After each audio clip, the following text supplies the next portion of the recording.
Hello everybody, welcome back to Factorio. This is episode 32 and this is a summary episode, full on just summary of where I've been the past couple of weeks.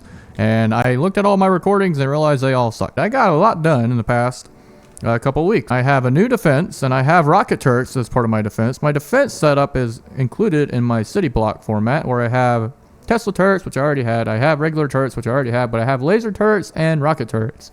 Now, the only other thing I could add eventually will be railguns, and that will be probably Mark 3, maybe Mark 4 of my defense. And I went to Gleba already. I know, I went to Gleba, and as you can see, I have my interplanetary logistics kind of set up to where I have one freighter going from one planet to another. The first thing that I should show you is Gleba. I finally went back. What I did was I made myself a little bit of a district. So this district includes city blocks, and I have stuff that is outside of the district. I went ahead and went with nuclear power, which is very much so needed.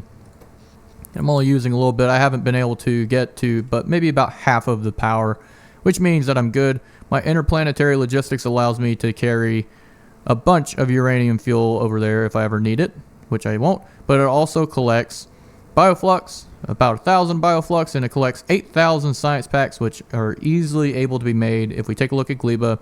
Let's go at the start of it. So I have the start, and I have some artificial soil as well as some overgrowth soil right here, where I have plenty of jelly nut, which is the main problem I ran into last time. As you can see, I have quite a bit here. Jelly nut's good. Oh my goodness. I think it's about time for artillery. I may have to include that next episode. The Yumiko is still the same as it was. It is the only thing that is transported via train, and it almost doesn't need to be via train, but it's just too long of a distance for me to justify putting it just simply on belt. Yumiko and jelly nut, it comes into this city block, which allows me to make myself some bioflux. And if we look at the bioflux, the output is full.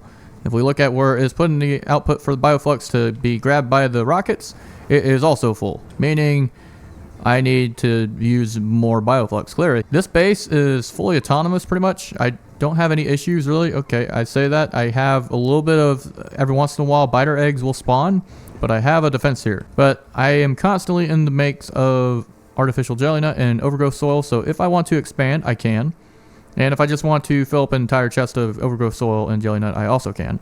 But the main thing that I'm looking at here now is, with all this bioflux, I have to use it. Well, to use it, I'm going to duplicate pentapod eggs, which is pretty easy. I got plenty of nutrients being made from bioflux and plenty of duplication from the pentapod eggs themselves. And as you can see, it's not a lot, but it's enough for me to justify having 16 science packs being made, which is fantastic. We also have our plastic, which I am actually getting my productivity for all my products. So by next episode, everything that you see, if we look at the research tree, we should be getting, plastic productivity 10, rocket fuel productivity 10. We should be getting processing units, and steel should be easy. Mining productivity is already 10, so if that's anything to go by, that's pretty cool. Low density structures, of course. And yeah, so I should have that. I should also have asteroid productivity to 10. But laser damage is also getting increased because I'm using all the laser ships from not Neelos. Neelos is a good creator too, but I'm using Avadi Strategies designs. I have my plastic, and I have my iron and my copper. I have my rocket fuel. It's full. My low density structures, it is full. Processing units, it is full. So sulfur as well, sulfuric acid and sulfur if I need it. And I need the sulfur because I need that to make rockets for my rocket turrets, for my defenses, as well as, I think that's it. But either way, I also have a small spot somewhere. Where is it at? Where is it? There it is. I'm making carbon fiber. We got carbon fiber, and we got to make carbon. So we get carbon from spoilage, and there we go. We got carbon fiber. And now we have our rocket turret production. And we also have an entity being damaged, once again on novice. Biters like hitting walls. Of course, above all else, I also have myself some stack inserters, which I think I might try to use these elsewhere. I don't know how well these are going to be on this planet in particular, but definitely on novice. Our cruiser's back at novice, and we're going to start seeing a increase in our research again. But speaking of research, I went ahead, and I didn't realize this until the end of last episode, but I need speed modules level 3, and I got productivity modules level 3. So with all that being said, yes, productivity modules level 3, because I got biter eggs now. I have biter eggs, so biter eggs are going into productivity modules level 3. I am working on this. I'm also working on some higher quality productivity modules. Epic levels are going to grant you 19% productivity. So if we look at legendary is 25%. So you need 4 legendary productivity modules. You put those on an assembling machine and you get a 100% productivity bonus. That's pretty good. With all that being said, what I'm going to be doing now is I'm going to be looking at all of the biolabs that I have added. Yes, I've gotten biter eggs because I have plenty of bioflux, so I can make plenty of rocket capture modules, or whatever they're called.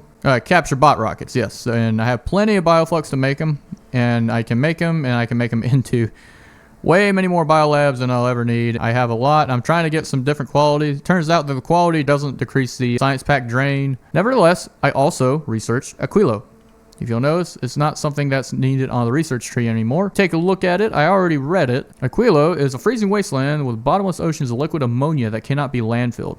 Precarious icebergs are the closest thing to solid ground and can be extended with floating ice platforms. Structures and belts will freeze if not heated by adjacent heat pipes or other hot structures, but must be placed on concrete to not melt the ice below. Very interesting mechanic. I hear you can get stranded on this planet, and even the intro screen. I will not be going to Aquillo for a good while until I can guarantee myself that I will be able to go to that planet with a frigate, not just a freighter. The outer solar system has large asteroids, and those are going to be only able to be destroyed with rockets, not just lasers. But with that being all said, my base actually has gone a couple times throughout, going with this red science, green science, all this science.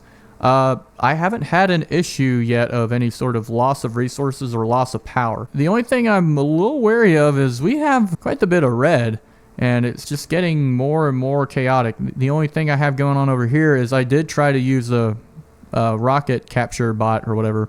They turned back into regular biters, and now they're going to make another home base here. I should probably stop them. That's my recap on what all I've done. I think maybe some other stuff. I was going to go with Fulgora. I haven't done that, so I need to go there and actually automate that planet. I'm happy with Vulcanus. I'm happy with Gleba, actually. Novice, I'm pretty happy with. So let's get Fulgora next. This is John with Glassbeast Games. If y'all like this video, I know it's a crazy summary of everything I've done in the past week, but I hope y'all enjoyed this quick, maybe not so quick summary, and maybe not so brief explanation of where I've been, but stay tuned for next episode. Subscribe. Bye bye.